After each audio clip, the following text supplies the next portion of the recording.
Alors, parle-nous un peu de notre projet jeu. Alors le projet jeu, il s'articule autour d'une thématique. Donc en gros, nous avons une contrainte qui est que l'action se passe dans le lycée. Et donc nous avons dû modéliser les différentes salles. Donc par exemple ici la salle de NSI, donc dans laquelle nous travaillons actuellement d'ailleurs. Et donc notre héros doit se balader dans cette salle pour avancer dans le jeu. Donc voici la deuxième salle. Alors c'est actuellement le hall qui est en dehors de notre salle d'NSI. Et donc en fait le joueur peut également se balader ici. Il va pouvoir rentrer dans les différentes salles marquées par les codes couleurs ici pour pouvoir accéder à différentes salles de boss et également différents pans de l'histoire du jeu et pour pouvoir justement arriver jusqu'à la fin du jeu.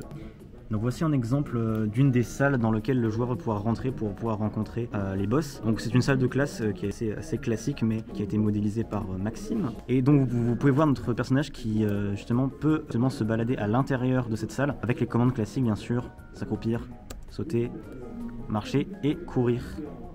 Et donc là, on arrive sur une phase qui n'est pas encore terminée du jeu. Alexis nous en dira plus. Exactement. Donc ici, nous sommes sur la carte de battle. Donc en fait, c'est ici où justement il y aura deux personnes qui vont pouvoir se battre. Donc vu que le jeu est un petit peu dans le style Pokémon, ce sera avec justement cette caméra-ci.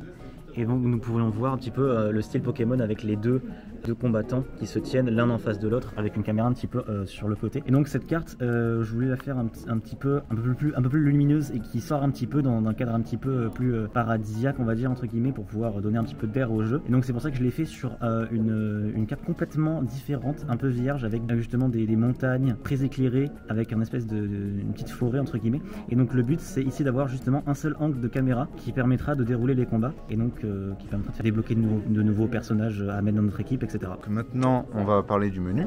Alors du coup, pour le projet jeu, on a aussi créé un menu de démarrage avec différentes commandes comme commencer, quitter et crédit. Donc commencer, tout simplement, cela nous permet de nous mener dans la salle de NSI qu'on a vu juste avant. Après, ce que j'ai mis en place, c'est un menu pause. Donc à partir de ce menu pause, donc on peut soit reprendre et soit revenir au menu de base. Et ici, on peut voir d'autres fonctions comme quitter et crédit. Et les crédits que j'ai réalisés en faisant une petite animation, je vous laisse regarder.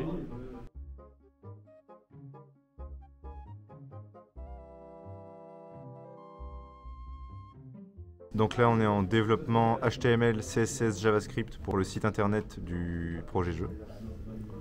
Non, on peut pas. Arrêtez-le. Alors, en plus d'avoir réalisé les salles en 3D avec le logiciel SketchUp, j'ai également fait du graphisme pour les différents boss du jeu qui sont en 2D. Et on peut les voir dans la catégorie personnages et galeries du site. Donc, des personnages créés de toutes pièces ou encore des caricatures.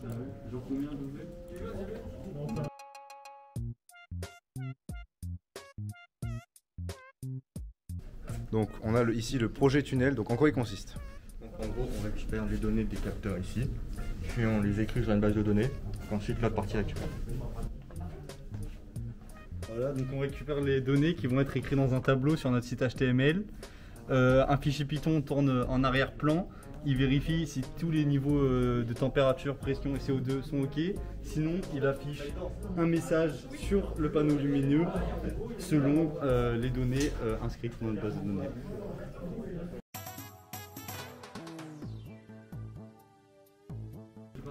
Du coup, Nathan, en quoi il consiste le projet robot ? Alors le projet robot, ça consiste en un châssis de robot sur lequel on a mis un Raspberry Pi afin de le contrôler à distance. Donc le Raspberry Pi, dedans on a mis plusieurs programmes, dont un pour coder les moteurs finalement en Python. Donc, qui permettent, quand on appuie, d'interpréter ce qu'on lui renvoie. Donc en fait on a fait plusieurs sites internet, je sais pas si, voilà, un site de connexion et un site d'accueil. Et en fait sur ces sites internet, sur le site de contrôle, il y a des flèches. Donc ces flèches en fait c'est des boutons, on a renvoyé des variables sur le programme en Python. Donc ce programme qui va l'interpréter et qui va dire au moteur comment avancer. On a utilisé un serveur afin de relayer la caméra, pour avoir la caméra en direct, qu'on a mis en fond d'écran pour une meilleure visibilité. On a fait un système de texte en bas de la page afin de voir ce que le robot fait. Voilà. Parfait, merci Nathan.